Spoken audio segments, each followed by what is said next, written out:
Alrighty, yo, what is going on, everybody? It's your boy, Mr. DDG94, back with another reaction video. Today we're going to react to the WWF in 1998, the Ascension of the Attitude Era. Without further ado, let's get right into this. The golden age of WWE. If you smell. As the 90s neared its end, the wrestling world was evolving fast. The war between the WWF and WCW had finally evened up, and it was anyone's game as to who was going to win. WCW had struck gold with the NWO storyline, but the WWF adjusted its attitude in 1997, and in 1998 they put their new plan into overdrive. This was the year where they started firing on all cylinders, and it was a joy to watch. Before we get into today's video, let me know if you enjoy these kinds of wrestling documentaries by giving it a thumbs up and subscribing to the channel if you haven't already. In November 97, Vince McMahon screwed Bret Hart out of the WWF Championship. That real-life event gave birth to the Mr. McMahon character. McMahon would become one of the WWF's most hated heels in 1998. Also thanks to the screwjob, Shawn Michaels was our WWF champion. The Royal Rumble kicked off the year where Shawn Michaels defended the belt against The Undertaker in a casket match. However, it's most remembered for giving Michaels a career-ending injury. He dove out of the ring and clipped his back on the casket, and that injury was a hell of a lot worse than it looked on TV. We wouldn't see Michaels back in the ring until WrestleMania. Now, this was the year that the WWF started to embrace soap opera storylines. It had all started the year before with the incredible tale of The Undertaker and Kane, and that continued during the casket match between Michaels and The Undertaker when Kane appeared and locked The Undertaker in the coffin and set it on fire, allowing Michaels to retain the championship. Steve Austin was the MVP of the Royal Rumble match. He entered at number 24 and went on to win the entire contest after last eliminating The Rock. In the storyline, this was bad news for Vince McMahon. The rise of Stone Cold was making him very nervous indeed. He didn't want Austin to become the WWF champion, and he sure as hell didn't want Austin to become the figurehead of his company. At the end of 1997, Austin had stunned McMahon for the first time, and that was just the beginning of their rivalry. You stupid son of a bitch! They did a great job of building the feud up between the boss and his belligerent employee, and this would be a central storyline going forward for the next couple of years. The Federation also employed the services of Mike Tyson for the first quarter of the year. He made an appearance at the Royal Rumble where he was happy to see Austin pick up the win. McMahon was really happy at having signed the baddest man on the planet to a contract. That was until Austin flipped him off and attacked him. The fans were clamouring for Austin by this point, and everything he did to antagonise McMahon just heightened their love for him. The idea of somebody getting in the face of their asshole boss every week was just really appealing to watch. Facts. Mike Tyson was announced to be the special guest enforcer for the main event of WrestleMania, and the mainstream attention that this brought to the WWF at the time was immense. Yep. It was really telling that it was The Rock that was the other final contender in the Royal Rumble match. The Rock was fully entrenched as a heel by this point, and he would remain so throughout most of the year, but his charisma was undeniable. 1998 would be his transition into becoming one of the company's most important superstars. Also at WrestleMania that year, we had Mark Miro and Sable team up to face Goldust and Luna Vachon. In the storyline, Miro was becoming jealous of Sable's massive popularity with the fans, and as a result, he started to treat her badly. During the match at WrestleMania, Sable showed that she was more than capable of looking after herself. In fact, she looked really impressive as a wrestler, A few weeks later, Sable turned on Miro, much to the fans' delight. There were lots of elements that caused the WWF to skyrocket in popularity in 1998, and Sable was certainly one of them. Shawn Michaels faced Steve Austin for the championship, with Mike Tyson at ringside as special guest enforcer. The match was good, but by no means a classic, but the result of the match was the most into the three, and then he tore off his DX t-shirt to reveal an Austin t-shirt underneath. That momentum continued the night after WrestleMania on Raw. McMahon was furious at Austin and demanded that he bow to his authority. Austin obviously refused, and McMahon took another stunner for his troubles. McMahon tried throwing obstacles in front of Austin in order to beat him. McMahon threw Dude Love into a main event against Austin at Unforgiven in April. He was desperate to find a corporate champion with a friendly face, and he thought the Dude was just the ticket. McMahon was furious when the Dude couldn't get the job done. Austin was still WWF champion after Unforgiven. At the King of the Ring, McMahon booked Kane to face Austin in a first blood match. Kane still felt like an unstoppable monster during this period, even though he'd lost to The Undertaker at WrestleMania. Kane would shockingly beat Austin for the title after The Undertaker interfered and accidentally caused Austin to bleed. Austin invoked his rematch clause the night after and he won the belt back, meaning that Kane's reign would be one of the shortest in WWE history. However, the whole Austin-McMahon saga was overshadowed by the match between Mankind and The Undertaker at the King of the Ring.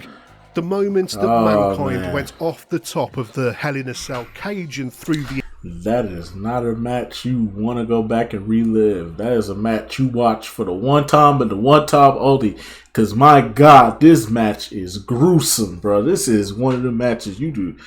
Bro, the fact that Mick Foley's teeth pierced through his fucking lip and was in his fucking nose. Oh my God, bro. That shit. Nah, Chief.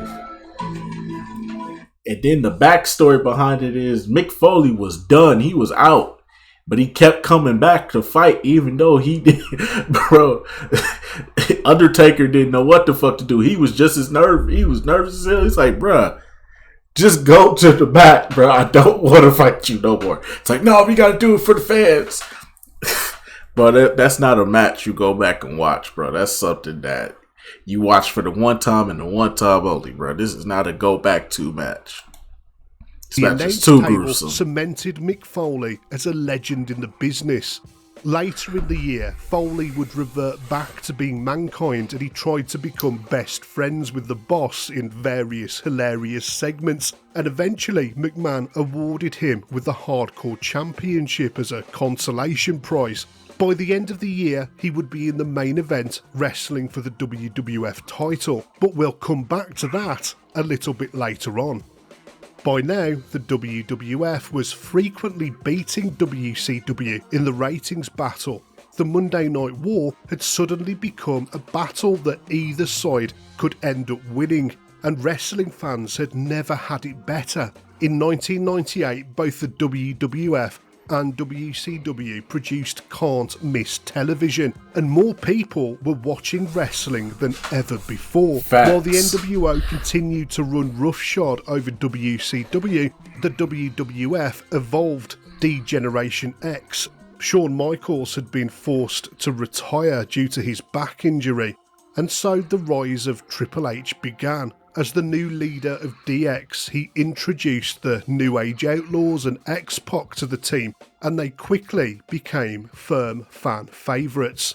While Triple H assumed control of DX, The Rock did the same in the Nation of Domination. His hostile takeover of the group saw him kick out Farouk, who was the faction's founder. And then a feud that would continue for years to come was born as Triple H targeted The Rock and his Intercontinental Championship. The rivalry between DX and the Nation of Domination led to some really funny and memorable moments, including the time that DX dressed up as the Nation members on an episode of Raw. While all of these iconic moments would go down in WWE history, not everything they tried turned to gold. The Brawl for All was one of the biggest disasters in wrestling history. Yeah, that shit was Unsurprisingly, it was the brainchild of Vince Russo, and his idea was to capitalise on the popularity of legitimate combat sports. The concept behind the Brawl for All was simple on paper. Take WWF wrestlers and put them in real-life, unscripted fights and present them on WWF TV in a tournament. They specifically wanted to boost the profile of Dr. Death Steve Williams and eventually put him in a feud with Stone Cold a little bit later down the line. But as the tournament unfolded, it quickly became clear that they hadn't thought this out properly. The culmination saw Bart Gunn decimate Steve Williams, and he eventually emerged as the victor. The company's plan for Dr. Death were derailed completely, and Vince McMahon was furious. As a punishment to Gunn for having the audacity to win the tournament, they booked him in a match with professional boxer Butterbean at WrestleMania 15 in 1999. Butterbean knocked him out in 35 seconds. Apart from Butterbean, nobody won in this situation. I gotta do one on Butterbean. It was an incredible misunderstanding on behalf of the WWF towards their fans. They didn't understand that wrestling fans aren't there to watch real fights. They love pro wrestling for the drama, the storytelling and the theatrics. Other missteps in 1998 included Goldust becoming the artist formerly known as Goldust. This gimmick change saw Dustin Runnels, aka Goldust, adopting increasingly outlandish costumes and personas, including an embarrassing BDSM fetish, to try and bring the character up to date.